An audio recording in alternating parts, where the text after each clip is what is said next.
ಮಾಡಿಲ್ರಿ, ಅವ್ರು ಮಾಡ್ತಾರೆ. ಅವ್ರು ಯಾಕಂದ್ರೆ ಇದು ಒಂದು ಸಣ್ಣ ದೇಶ ಅದ, ತಮ್ಮ ರಕ್ಷಣೆಗಾಗಿ ಸದಾ ಜಗಳ ಇರಲಿ, ಅದರಲ್ಲೂ ಅಮೇರಿಕಲ್ಲಿ ಅಡ್ಡಾಡ್ತಾ ಇರಲಿ, ಅಥವಾ ಇನ್ನುಳಿದ ಯಾವುದೇ ಮುಂದುವರೆದ ದೇಶ, ಯುರೋಪ್ ದೇಶ ನಮ್ಮ ಜೊತೆಗೆ ಇರಲಿ ಅಂತ ಬಯಸ್ತಾ ಇರ್ತಾರೆ. ಅದು ಇವ್ರಿಗೆ ತಿಳಿದಿಲ್ವ ಅಮೇರಿಕ ಟ್ರಂಪ್ ಅವ್ರಿಗೆ. ಮೊದಲನೇದಾಗಿ ಅಲ್ಲಿ ಟ್ರ್ಯಾಪ್ ಆದರು.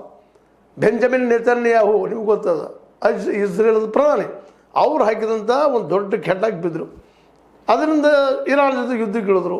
ಇರಾನ್ ಯುದ್ಧ ಮಾಡಿದ್ರು ಗೊತ್ತಾಗ್ಲಿಕ್ಕೆ ಶುರುವಾಯಿತು, ಇದು ಸಾಮಾನ್ಯ ಇಲ್ಲಪ್ಪ, ಇರಾನ ನಮಗೆ ಗೆಲ್ಲಲಿಕ್ಕೆ ಸಾಧ್ಯ ಇಲ್ಲ.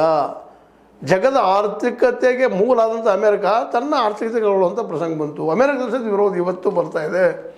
ಇಲೆಕ್ಷನ್ದಲ್ಲಿ ಸೋಲ್ಬೋದು ಅನ್ನೋ ಕಾರಣಕ್ಕಾಗಿ ಒಂದಿಷ್ಟು ದಿವಸ ಈ ಹೋರಾಟವನ್ನು ಯುದ್ಧ ನಿಲ್ಲಿಸಲು ಮತ್ತೆ ಸ್ಟಾರ್ಟ್ ಮಾಡಿದ್ರು, ಈಗ ಮತ್ತೆ ಶುರು ಮಾಡಿದ್ರು. ಇದನ್ನೆಲ್ಲ ನೋಡಿದಾಗ ಸಹಜ ಅನ್ನಿಸ್ತದೆ ಇವ್ರಿಗೇನು ಅಮೇರಿಕದ ಅಧ್ಯಕ್ಷರು ಅಥವಾ ಯಾರೋ ಸಾಮಾನ್ಯ ವ್ಯಕ್ತಿನೂ ಅಂತೇಳಿ. ಯಾಕಂದರೆ ಸಾಮಾನ್ಯ ವ್ಯಕ್ತಿ ಸಹಿತ ಇಷ್ಟೊಂದು ತಪ್ಪು ಮಾಡಲಿಕ್ಕೆ ಹೋಗೋದಿಲ್ಲ.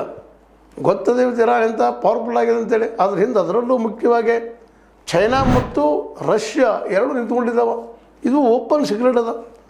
ಇವತ್ತೇನಾದರೂ ಇರಾನದಲ್ಲಿ ಟೆಕ್ನಿಕಲ್ಲಾಗಿ ಅನೇಕ ಮಿಸೈಲ್ಸು ಮತ್ತೇನೋ ಯುದ್ಧ ನೌಕೆಗಳಾಗಿರ್ಬೋದು, ಯುದ್ಧ ಹಡಗುಗಳಾಗಿರ್ಬೋದು, ಯುದ್ಧ ವಿಮಾನಗಳಾಗಿರ್ಬೋದು, ಏನೋ ಆಗಿರ್ಬೋದು, ಅದಕ್ಕೆಲ್ಲ ದೊಡ್ಡ ಸಾಥ್ ನೀಡಿದಂಥದ್ದು ಚೈನಾ. ಅದಕ್ಕೆ ಟೆಕ್ನಿಕಲಿ ಸೌಂಡ್ ರೂಪ ಕೊಟ್ಟಿದ್ದು ರಷ್ಯಾ. ಹೀಗಾಗಿ ಅವರಿಬ್ಬರ ಸಮರ್ಥನೆಯಿಂದಾಗಿ, ಅವರಿಬ್ಬರಲ್ಲಿ ಇರುವುದರಿಂದಾಗಿ ಅಮೇರಿಕ ಇದ್ದಿದ್ದು ಇರಾನನ್ನು ಬಗ್ಗಿಸಲಿಕ್ಕೆ ಇಲ್ಲಿವರೆಗೆ ಆಗಿಲ್ಲ. ಸ್ವತಃ ಅವ್ರು ಶೂರು ಇದ್ದಾರೆ.